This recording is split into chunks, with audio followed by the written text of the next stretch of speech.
Noong nakaraan ay nabanggit natin na isang rason kung paano nagiging secure ang Bitcoin blockchain ay dahil sa cryptography. Ang cryptography ay isa sa mga branch ng mathematics para sa pag-secure ng communication at pagprotekta sa information. Matagal nang ginagamit ang cryptography sa iba't ibang aspeto at ngayon ay pangunahin itong ginagamit upang maprotektahan ang mga data sa internet, katulad na lamang ng letter S sa HTTPS ng mga website. Ibig sabihin nito ay secure ang website na iyong binibisita at ito ay valid dahil sa cryptography. Nangangahulugan din na ang data sa pagitan mo at ng website ay nakajumbled upang ang komunikasyon ng iyong device at ng website na iyong ina-access ay hindi mababasa ng mga snoopers. Nakapaloob sa cryptography ang encryption, decryption, cryptographic hash, at digital signatures na importanteng mga aspeto sa pagsisecure ng Bitcoin blockchain. Ang encryption ay ang pagbago sa plain text tungo sa jumbled letters o ciphertext, at ang decryption naman ay proseso ng pagbalik sa ciphertext tungo sa readable plain text. Gamit ito ay tanging ang intended recipient lamang ang makakapag-decode ng message at hindi ito basta-basta mababasa ng mga snoopers. Ang isang klase ng encryption at decryption ng data ay tinatawag na symmetric cryptography. Sa symmetric cryptography, iisang key ang ginagamit sa pag-encrypt ng plain text at pag-decrypt sa ciphertext. Halimbawa na lamang ay si John at Danny. Napagdesisyonan nila na ang bawat message nila ay gagamitan ng +1 na key o isang hakbang mula sa original na letra. Kung ang plain text ni John ay Bitcoin is not a scam, gamit ang kanilang key ay ito ang kakalabasan na ciphertext. Dahil alam ni Danny ang kinagagamitin para ma-decrypt ang message, madali niyang maibabalik ang ciphertext sa plaintext. Ngunit dapat siguraduhin ni Danny at ni John na sila lamang ang nakakaalam ng key upang hindi ma-decode ng ibang tao. Ang ganitong klase ng cryptography ay madali nang nade-decode, kaya naman hindi na ito kadalasan ginagamit. Sa isang banda naman, mas secure ang ginagamit ng Bitcoin blockchain na tinatawag na asymmetric cryptography o public key cryptography.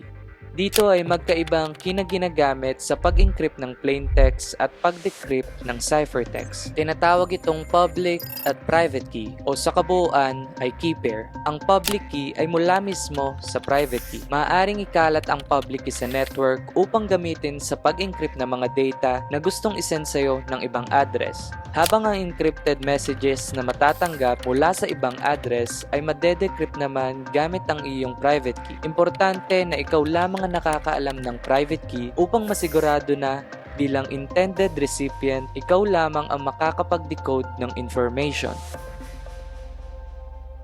Ang cryptographic hash naman ay mistulang mga jumbled letters at numbers lamang. Malaki ang ginagampanan nitong trabaho sa pagsesecure ng Bitcoin blockchain. Ilan na dyan ang paggamit sa hash bilang identifier ng mga blocks para malink ang mga ito sa iisang chain para sa mining process at para masigurado na ang tampering ng data ay madaling makikita. Ang Bitcoin blockchain ay gumagamit ng Secured Hash Algorithm 256-bit o SHA-256 hash function. Gamit ang ganitong hash function, ang tsansang magkaroon ng parehas na hash value mula sa dalawang input ay napakababa. Mahirap ding i-reverse pabalik sa original na input ang hash value dahil napakalaki ng probabilities bago pa man ito tumama. Dahil dito ay bawat hash value ng mga blocks ay unique na malaking bagay para sa security ng Bitcoin blockchain. Ang hash ng previous block ay kabilang sa block header ng current block. Ang kahit anong minor tampering ng mga data sa mga blocks ay magre-result sa ibang hash value o hash output. Kaya kung may magtatangkamang baguhin ng data ng block 24, madali itong mapapansin dahil ang hash nito ay naka-encode na sa block header ng block 25. Agad itong makikita ng mga nodes o ng mga participants at ito ay ire-reject ng network. Dahil dito ay napapanatili ang pagkakaroon ng data integrity at isang tamper-resistant na network.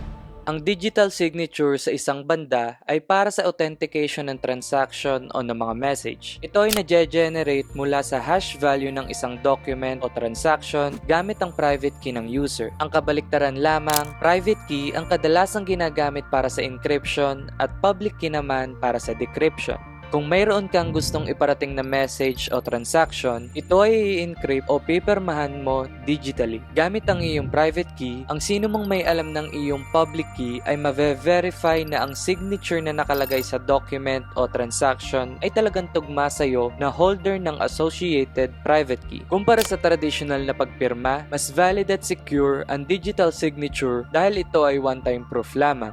Dahil ikaw lamang ang nakakaalam ng private key, walang sino man na may kayang kumopya sa iyong digital signature. Sa ganitong paraan, mas masisigurado ng sender at ng receiver ang authenticity at security ng bawat document at transaction sa network.